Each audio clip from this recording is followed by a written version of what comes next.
এই এই কি হলো তোমার? এই কথা বলছো না কেন?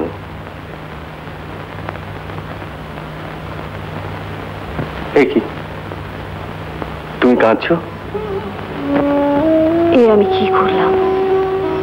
কেন এমন দুর্বল হয়ে পড়লাম? আমরা তো অন্যায় কিছু করিনি বিপাশা। কিন্তু এর যে কোনো পরিণতি নেই। এক মুহূর্তের ভুলের জন্য আমাকে সারা জীবন অনুশোচনার আগুনে জ্বলতে হবে। কেন পরিণতি থাকবে না কেন? আর তাছাড়া অনুশোচনা হবে কিসের জন্য? আমি তো তোমাকে বিয়ে করব। বিয়ে? বিয়ে করবে আমাকে? হ্যাঁ।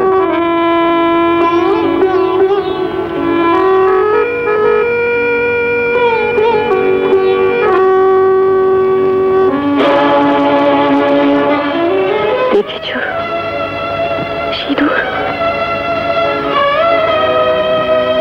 বিপাশা। হ্যাঁ আনন্দ, আমি বিবাহিতা। এতদিন জানাওনি তো?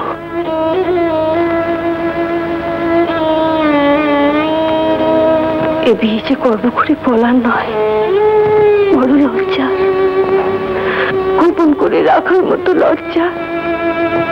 লজ্জার? না না, আমি এত সহজে হার মানতে রাজি নই। তুমি আমাকে সব খুলে বলো বিপাশা, এখন আমার সব জানা দরকার। বিয়েটা হঠাৎই একদিন ঠিক হয়ে গেল। এমন ভালো সম্বন্ধ কটা মেয়ের ভাগ্যে জোটে। তবু আরেকবার ভালো করে ভেবে দেখা দরকার, জানো আগের বউকে আত্মহত্যা করেছিল। তাতে বরের দোষ জানলে কি করে? মেয়েটারও তো দোষ থাকতে পারে। এই যে তোমার সংসারে এসে পর্যন্ত আমার রোজ একবার করে আত্মহত্যা করতে ইচ্ছে করে, আর তাই যদি করি তা যদি কি তোমার দোষ হবে? এরপর সারাটা জীবন জ্বলে পুড়ে একবার খাক হয়ে যাবে। আমরা ছাড়া তো সাত খুলে কেউ নেই যে দেখবে। যা তা সব পায়ে ফেলে কপাল চাপড়াটা মনে থাকে জানো। আরে এই বর পক্ষ তো সামনে 7ই দিন ঠিক করতে চায়, তুই কি বলিস? আমি কি বলবো? তোমরা যা ভালো বোঝো তাই করো।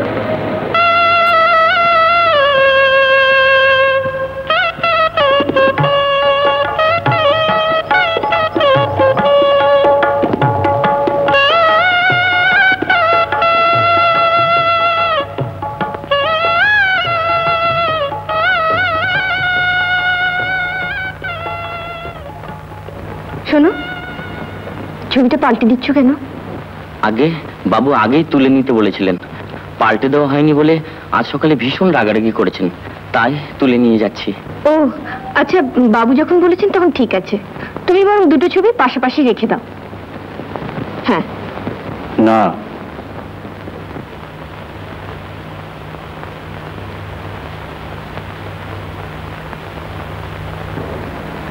ওই ছবিটা নিয়ে বাইরে যা। আচ্ছা।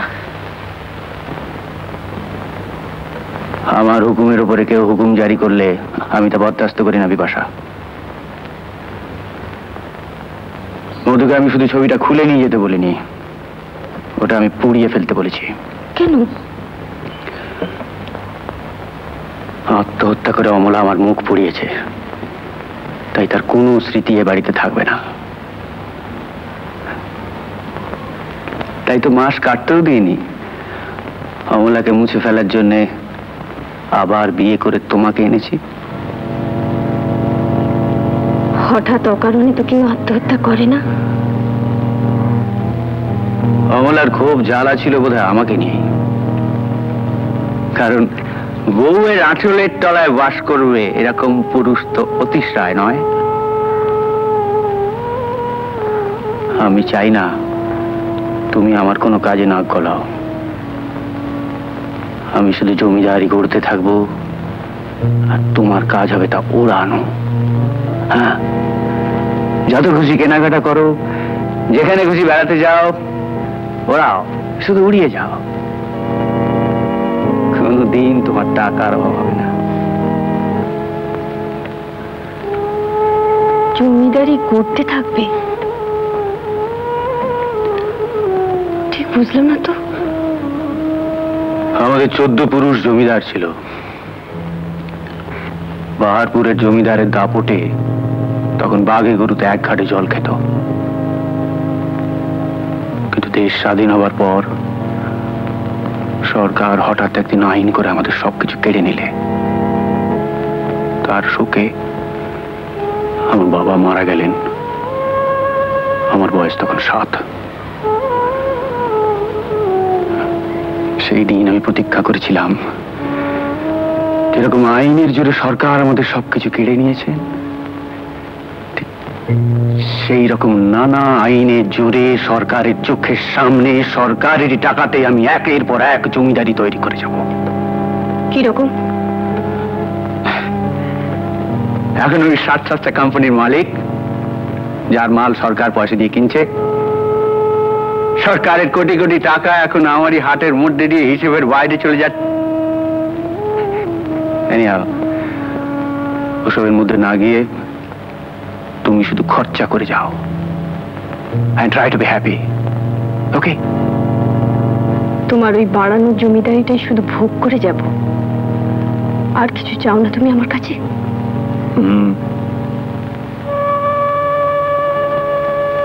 চাই একজন উত্তরাধিকারী। ভবিষ্যতে আমার এই বিরাট জমিদারি কে ভোগ করবে বিপাশা? কে ভোগ করবে?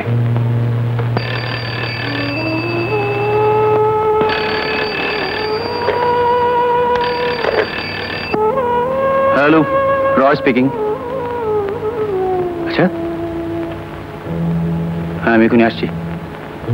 হ্যাঁ আমি আসছি। একটা জরুরি কাজ রয়েছে, পরে কথা হবে।